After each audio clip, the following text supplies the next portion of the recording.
And allegations that Prince Andrew had relations with Virginia Giuffre and that she was paid £12,000 to have sex with the King's brother. Now, of course, Prince Andrew denies these allegations strenuously and settled out of court with Virginia Giuffre with no admissions, nothing admitted whatsoever. Let's get reaction to this new scandal from Grant Harrell, former esteemed royal butler. Grant, great to have you back on the show.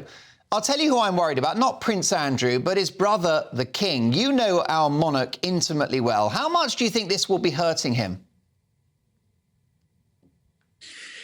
I think it's a family member, isn't it? It's his brother at the end of the day. And I think that the stress will certainly have an impact. I mean, the thing about the King is he's very much a professional, as we've seen in recent years, losing his parents. He gets on with the job. Now, everything that's taking place with his brother, as you've mentioned, obviously, they're just at the moment, these allegations.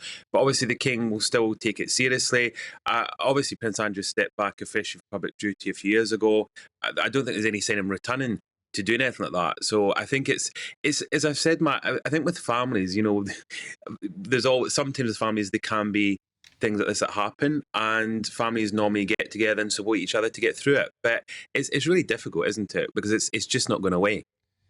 No, definitely not. Now, what were your impressions of Andrew as a guy when you served the royal family? Do you recognise this portrait painted by the media?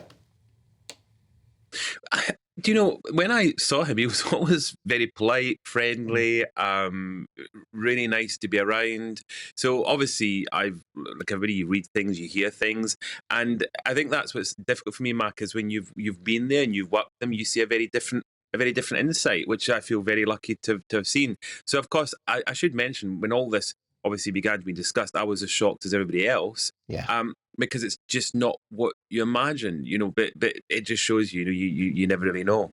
In practical terms, Grant, what is life like for Prince Andrew now, do you think, given that he's not performing his royal duties? How will he be passing his days?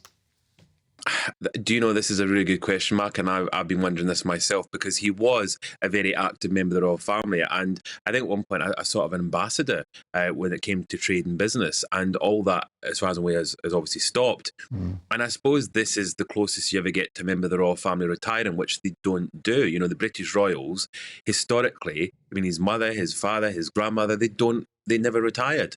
And he's obviously, they're not using those kind of choice of words, but that is obviously what's happened. Is he's very much retired from public duties, and I'm sure his focus is obviously his family, obviously his ex-wife, the Duchess of York, and his own children and grandchildren. That will obviously be his focus. But it's a difficult one, for a member of the royal family when you're no longer a member of the royal family at that age as well.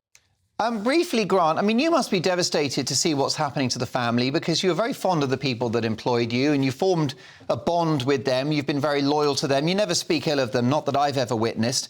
But they are in a bit of trouble. The Prince Harry, the Prince Andrew, all this drama. Do you worry about the future of the monarchy at this point? Absolutely. A lot of friends and family ask me this very question, and it was under the reign of Queen Elizabeth. I always, a few years back, I think you agree, Mark, it was quite secure, it was solid, it was a united family. And then over the last couple of years, it's literally kind of crumbled away. Now, I think the one thing is it does show, as I said, it shows they are just like any other family. At the end of the day, they are just like all of us who go through different trials and tribulations within a family. But when it's the royal family, that's the problem. And there's a few people out there, as we know, that don't want a royal family, and this just adds kind of just to their cause. And I think from the King's point of view and the royal family, I'm sure they're wanting to kind of show that they are united and that they can go together. And I think that's why also we're going to have a slimmed down monarchy in the future. I think so. There's less. That's probably inevitable. Although problems. They should never have got rid of you. That's when it all went wrong, Grant. Lovely to have you on the show.